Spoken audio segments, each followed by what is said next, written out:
Grosh TV nga bulijjo genda wansi awo subscribing likinga atera osharinge tutambule ffenna n'olunaku olwaleero ow'ennyondo muyite Chris Evans bamukubyemu waliti ya gaasi wabadde agezaako okutunda tickets za show ye lyategese wali ku Freedom City ennaku z'omwezi nga 29 ku Lwomukaaga luno.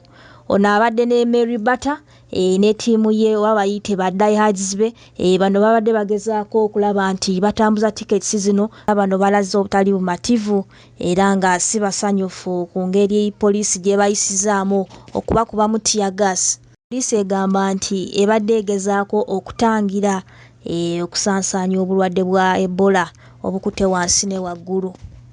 Chris Evans ne ttiimu ye bamaze ne bapondooka ne bagenda wali e Makindye ku CRK Plaza oba Planet gye bakungaanyiza bannamawulire ab'enjawulo ng'ono abadde agezaako okwogera ku mbeera oba engeri poliisi gye bayisizaamu.